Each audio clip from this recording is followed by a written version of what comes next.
Hi guys, welcome back to my channel. My name is Nom. If you know that already because you're returning, thank you. I'm grateful for you. Keep coming back. But if you're a first timer, welcome the same and thank you for coming, and I hope you come back again. So a few videos ago, I asked you guys to send me some questions because I was going to do a Q&A, which is what I'm doing today. I am bringing you guys a Q&A. So thank you to those that sent me your questions. I'm going to answer some of them today. I'm going to have to do a part 1 and a part 2 at a later date. So today I am doing part 1. Are we ready? I'm ready, so I'm going to do it.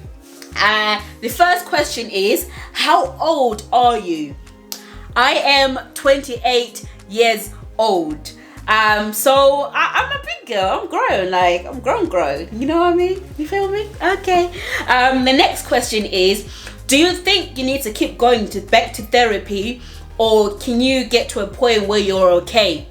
So for me, when I went through my therapy and I finished in 2018, I went through what I like to call my healing process. And I went through my healing process and I healed.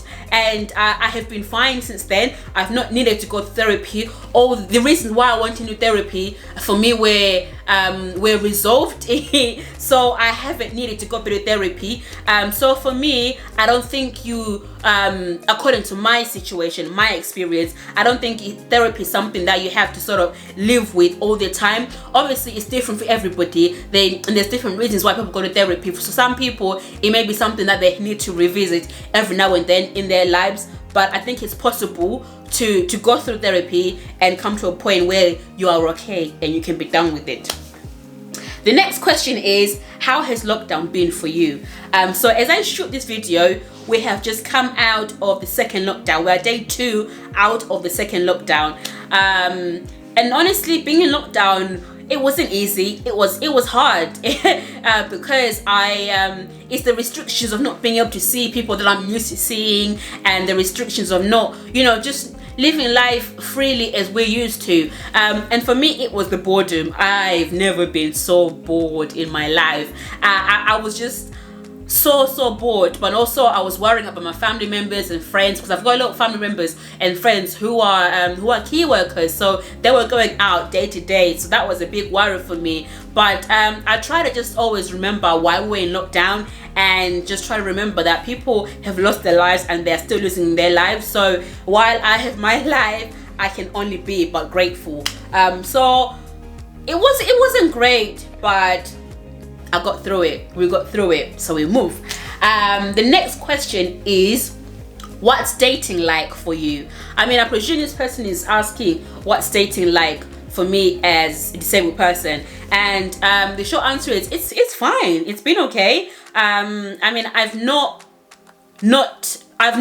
been able to date because of my disability, if that's the question.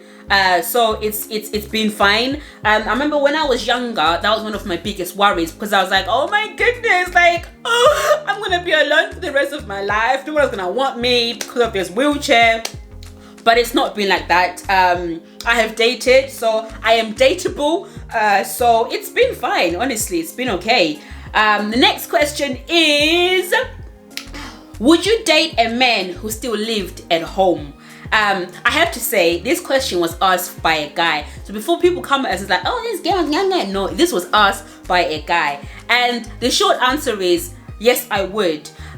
In my years, I'm going to try to figure out why that is the case. So let me try to break it down for you. If you are living at home because you are saving for a mortgage, you are saving for a business, you are saving for your future, or you are at school, then that's fine.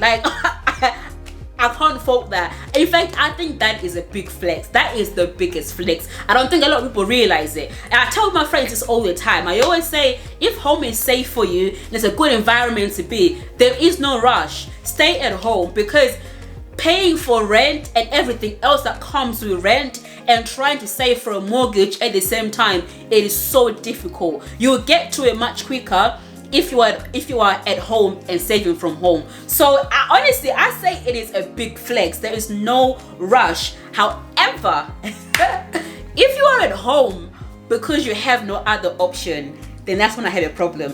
And what I mean by that is, if you are at home because you've decided you don't want to work, and there's no real reason why you can't work. You have just, in your laziness, have decided that you don't want to work, then unfortunately it's not for me. It's not, no, thank you. Thanks so much, but no. Like, because it's how can you work with a person like that? How can you build anything? It just doesn't work. Or if you're just at home because you don't know how to use your money, so you get paid today and your money can't stay in your pocket or your bank long enough to pay for rent, to pay for bills. The minute you get paid, your money is gone, and that's a problem. That's alarm bells for me.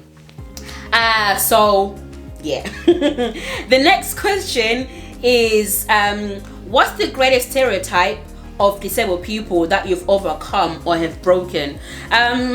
This one, I don't really know how to answer this question, because I don't really live my life believing that I have limitations.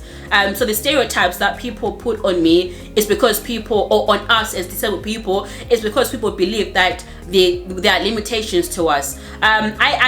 Of course, I mean, I'm in a wheelchair, so I can't walk. So that, of course, that's like, that's a basic limitation, do you know what I mean? But I'm talking in the sense of, you know, being able to live my life, for example, travel, and, you know, the basic things that I do that people seem to get shocked at. To me, that's not something that I live my life thinking, okay, this is something that's not going to be possible. No, I understand that there are some things that are going to be, you know, tougher to do or have to be done differently, but I'm so grateful that I live, you know, in a country that has so much available for disabled people. So I don't know how to answer that question, honestly. But what I will say is, one of the biggest stereotypes that I've come across that people seem to get shocked at is the fact that I drive, and they're like, wait, what? You're disabled and you drive? How? That's crazy. So I suppose you could say that's a really big stereotype that I've broken and have been able to overcome because I drive.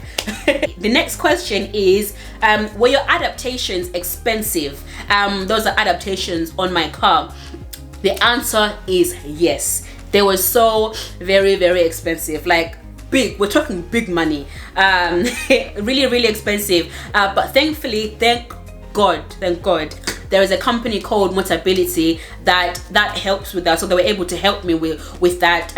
Because without them, it would not be possible for me to drive, because it is ridiculously expensive, unfortunately.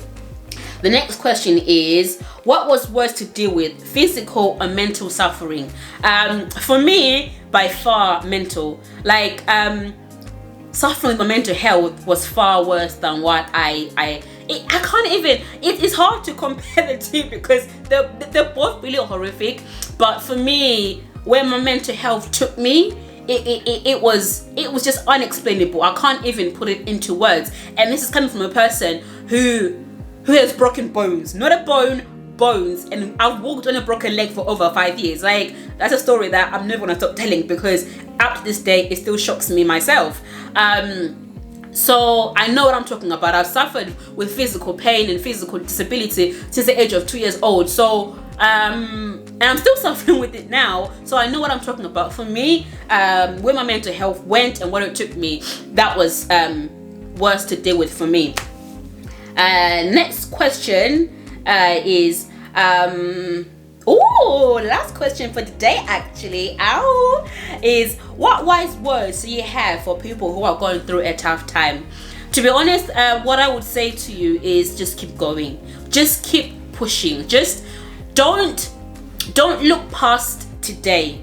Go through each day and just get through that day. And you'll soon realize that you're going. Because one of the things that I really struggled with, I struggled with thinking, oh, what's tomorrow gonna be like? What's next week gonna be like? What's next month? What's next year? But just go through each day. And as you go through each day, you get to tomorrow, and you will realize that you are getting through it. But I know it's hard for me to even say this, because I know what it would be like hearing it. But no matter what you're going through right now, just keep pushing. Just keep fighting. There is so much that is waiting for you. Life is so beautiful, and God has placed everything in you, everything you need to be able to get through the situation you're in right now. You just need to tap into it. There's always a part for us to play, you know, in order for us to be freed, in order for us to get the help that we need. There's always a part for us to play. So I would say, go out there, figure out the help you need.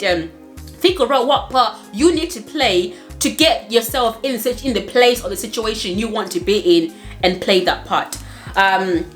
It's doable. It is so doable, but you need to go out there and do it for yourself. Nobody else can do it for you. And that brings the end to my questions. Thank you guys so much for being with me today. Look out for part 2 that will come in the future. Don't forget to subscribe, like, comment, share, and all that jazz. And I will see you guys next time. Bye.